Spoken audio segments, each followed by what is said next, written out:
Hi everyone, I'm Lindsay, and today I'm going to be telling you about my May TBR. So the first two books that I'm going to be talking about today are two books that I've actually already started, and I'm going to keep making my way through them during the month of May.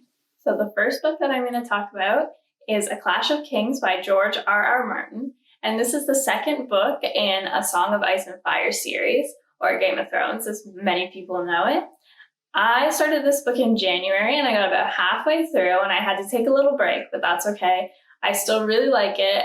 There's lots of drama, there's lots of fighting, exactly what you want in Game of Thrones. And I am looking forward to finishing it, hopefully, during the month. I'm just going to keep trucking along with it and enjoying the ride. So the next book that I'm going to be talking about is The Stand by Stephen King. This is a book I've also already started. I'm about a quarter of the way through, but it is a big boy. That's a big book.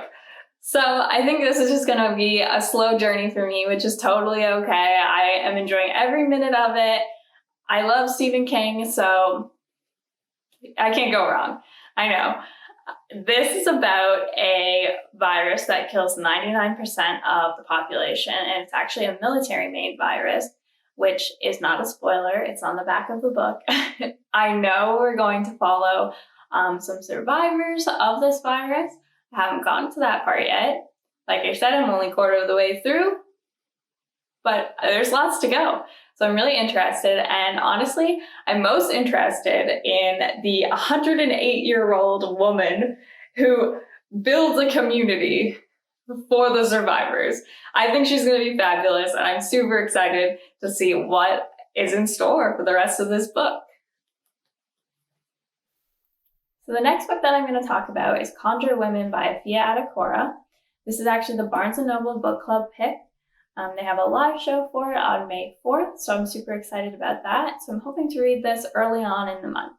The thing that really sold me about this book, honestly, was a little blurb on the back, and it said, "If you're grieving for Toni Morrison, Afia Adekora is the young writer to read now." So automatically I was hooked by that, super interested. I know that this book has sort of like a magical realism vibe to it.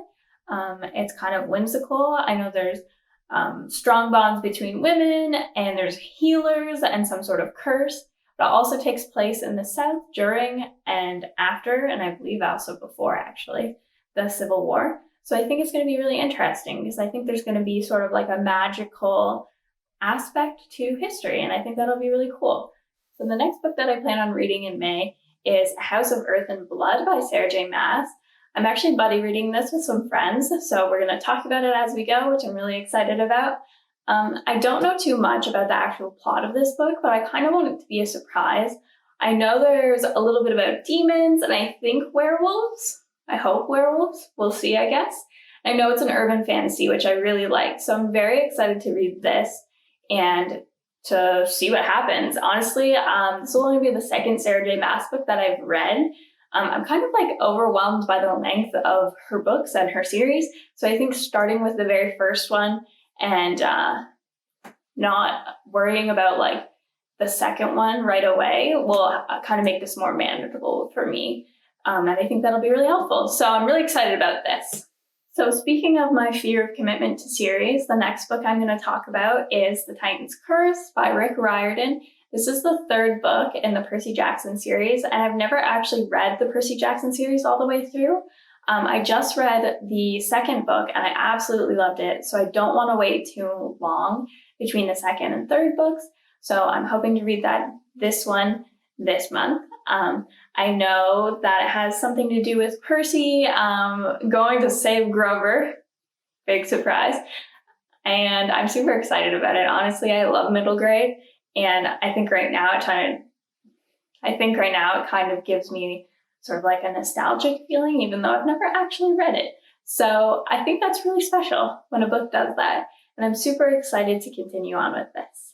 The last book that I'm hoping to read in May, I don't have a physical copy of yet because it's actually not out. And that is The Ballad of Songbirds and Snakes by Suzanne Collins. This is a prequel to The Hunger Games, which I think will be very interesting. I'm not really sure how it's going to go. I know it follows President Snow, but as a younger man. So I think that'll be very interesting and kind of give us a insight on why he is the way he is and sort of where he came from. So I think it's going to be really interesting. And that book is actually surprisingly way longer than I thought it was. It's 600 pages, which blows my mind because none of the Hunger Games were that big, but that's okay. I'm super excited to read that and see what happens. So those are the books that I plan on reading in May. If you've read any of them or plan to read any of them, let me know in the comments below. Like, subscribe, hit the bell button if you enjoyed this video. And thank you for watching my very first video. And I'm hoping to get lost in the chapters with you. Bye.